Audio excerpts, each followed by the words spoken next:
21 minutes after the hour, America, it's Hugh Hewitt. One of the bright spots for conservatives is that most of the key state houses in the United States, except for my cursed state of California, are in responsible hands because of the work of the Republican Governors Association, largely. Joining me now is the executive director of the RGA, Phil Cox. Hello, Phil. Welcome to the Hugh Hewitt Show. Hey, Hugh. Thanks for having me. I wanted to bring you on to put a little ray of sunshine out there into gloomy days among Republicans. They're watching us get beat up on the fiscal cliff negotiations. They don't quite realize that we had a pretty good year on the governor's side, and we've had a great four-year cycle on the governor's side. Walk them through the numbers, if you will. Sure, Hugh. Since 2009, we've gone from 22 to now 30 Republican governors across the country. We're the first party to have 30 governors in over a decade. We were the only committee to actually gain seats this election cycle. We defended all of our incumbents, including winning what I think was one of the most important gubernatorial elections in a generation in the Wisconsin recall.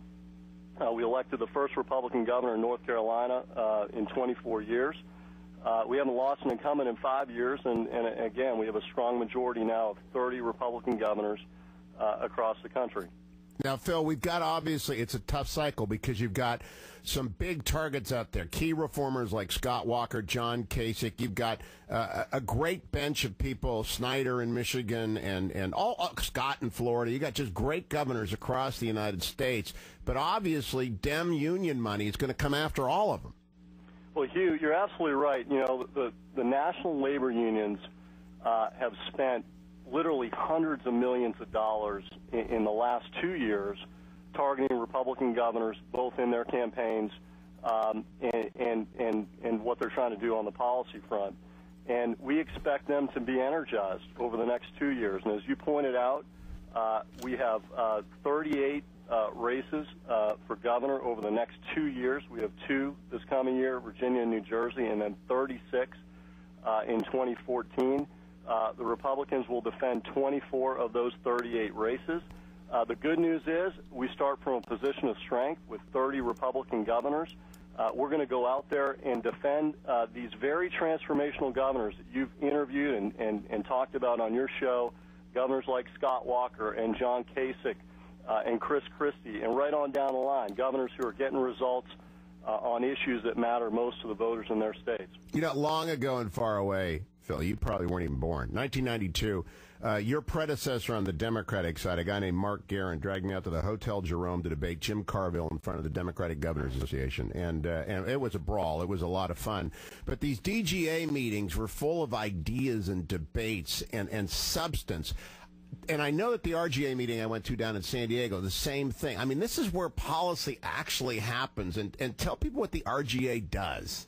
Yes, sir. Well, most importantly, you know, we're the political committee that really has to have the backs of our governors. So, you know, we're going to spend a couple $100 million over the course of the next 2 years defending all of these transformational governors around the country. But as you pointed out, Republican governors are really the intellectual and policy backbone of our party.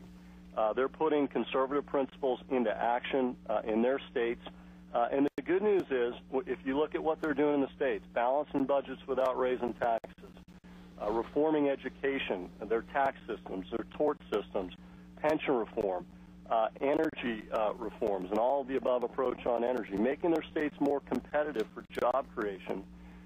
These are the things that Republican governors are doing in their states, and voters are rewarding them. You saw Scott Walker take incredibly courageous stands in Wisconsin this year and win by a greater margin than he did in 2010, despite tens of millions of dollars coming in from the left and national labor unions.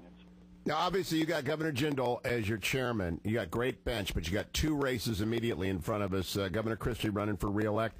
Looks like Ken Cuccinelli is going to be the nominee with the bowing out of lieutenant governor. By the way, is the lieutenant governor setting up to run an independent race in Virginia?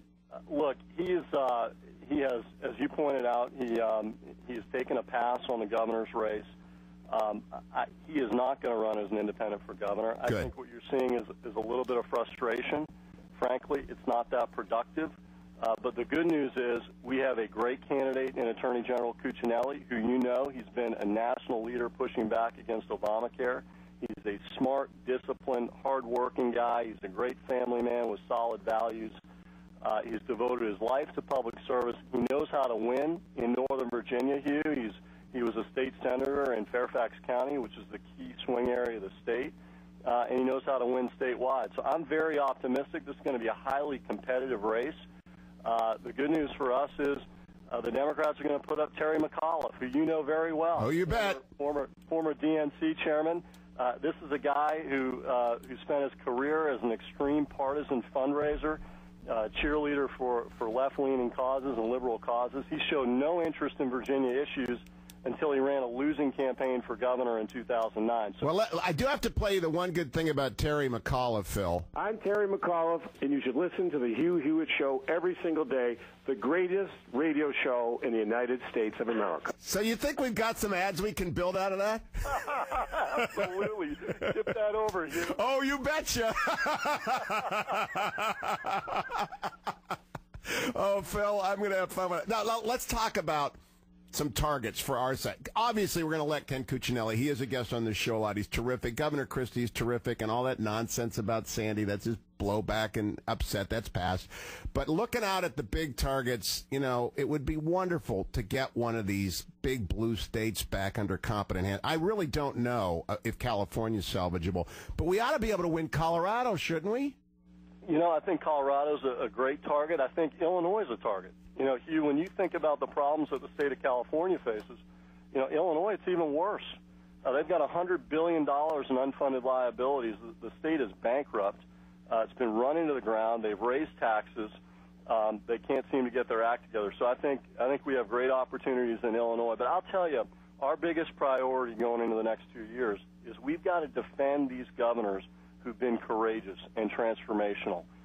Governors like Walker, like Christie, like Kasich, and many, many others. And that's where we need the help of your listeners. And they can go to RGA.org. And that is, by the way, one of the most effective places to put some contributions at year-end, because RGA.org knows what they're doing. What are the limits that apply to RGA.org, by the way? It's a great thing. We have no limits.